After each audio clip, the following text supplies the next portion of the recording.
வாங்க சமையல தெரிஞ்சுக்கலாம். இன்னைக்கு சூப்பராக கார்த்திகை பொரி உருண்டை எப்படி செய்யறது பார்ப்போம். நான் இதில் 100 கிராம் வெல்லத்தை பாகா காய்ச்சி வச்சுருக்கேன்.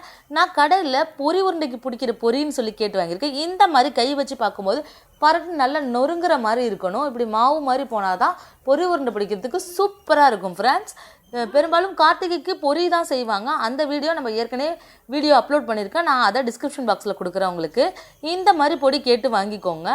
பாகு கன்சிஸ்டன்சி பார்த்துடலாம். ஒரு பாத்திரத்தில் தண்ணி வச்சு அதில் நம்ம காய்ச்சின பாகை இப்படி கொட்டினீங்கன்னா இந்த மாதிரி நல்லா கையில் திரண்டு வர மாதிரி இருக்கணும். அப்போ தான் பாகு கம்பிப்பதம் நல்லா இருக்குன்னு அர்த்தம். பார்த்திங்கன்னா தெரியும், நல்லா தேன் மாதிரி நல்லா உருட்டுறதுக்கு வசதியாக இருக்குது பாருங்கள். இந்த கன்சிஸ்டன்சியில் இருந்தால் தான் பொரி சூப்பராக இருக்கும். நான் கொஞ்சம் இதுக்கு ஃப்ளேவர்பிள் பண்ணுறதுக்கு நெய் கொஞ்சம் சேர்த்துக்கிறேன் ஃப்ரெண்ட்ஸ். 1 டேபிள் ஸ்பூன் நெய் வந்து அது மேலே அப்படியே தூவி விட்டுக்கிறேன். இதோட நான் ஏலக்காவும் சுக்கும் கொஞ்சம் தட்டி வச்சுருக்கேன். அது இந்த பொரியில் வாய்வு இல்லாமல் இருக்கிறதுக்கும் கொஞ்சம் ஃப்ளேவரபுளாக டேஸ்டபுளாக இருக்கிறதுக்கும் நம்ம காய்ச்சி வச்சுருக்க பாகை வந்து அப்படியே அது மேலே எடுத்து பரப்பி விட்டுருங்க. நல்லா கேட்டுக்கோங்க, மிதமான சூட்டில் இருக்கணும். அதே கை பொறுக்கிற சூட்லேயும் இருக்கணும். பாகும் கட்டி ஆறிடக்கூடாது, இல்லைன்னா உருண்டை பிடிக்க முடியாது. பாகு ஆறிடுச்சுன்னா உருண்டை பிடிக்க முடியாது. கம்பிப்பதம் ரொம்ப முக்கியம். நான் சொன்ன கன்சிஸ்டன்சியில் இருந்தால் தான் பொரி உருண்டை பிடிக்கும். ஸோ நார்மலாக ஒரு 6 பீஸ் பொரி உருண்டை 30 ரூபா 40 ரூபாய்க்கு வாங்குறதுக்கு நம்ம இந்த மாதிரி வீட்டிலே செஞ்சு வச்சுட்டா குழந்தைங்களுக்கு ஹெல்த்தியும் கூட நல்லபடியாகவும் கொடுக்கலாம். ஈஸி தான் ஃப்ரெண்ட்ஸ். நான் ஏலக்காவும் சுக்கு பவுடரையும் இதில் ஆட் பண்ணிக்கிட்டேன்.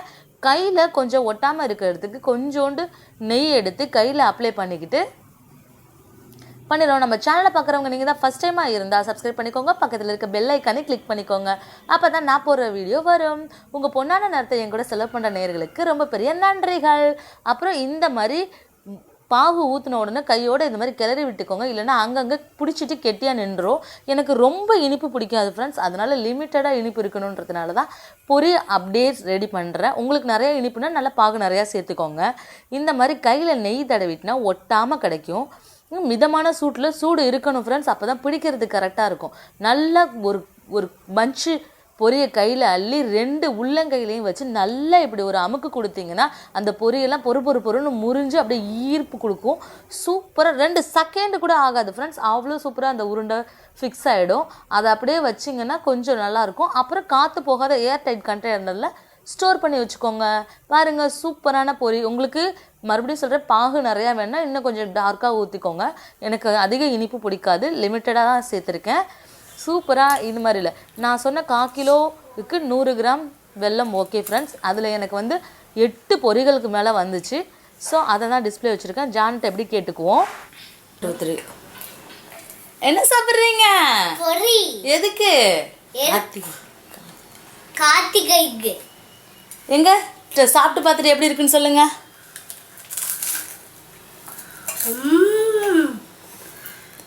இன்னொரு தடவை கடிக்கும் போது எப்படி இருக்கு? ஒரு முருன்னு இருக்கு. எப்படி இருக்கு? சூப்பரா இருக்கு. இன்னொரு தடவை கடிச்சு காட்டுங்க.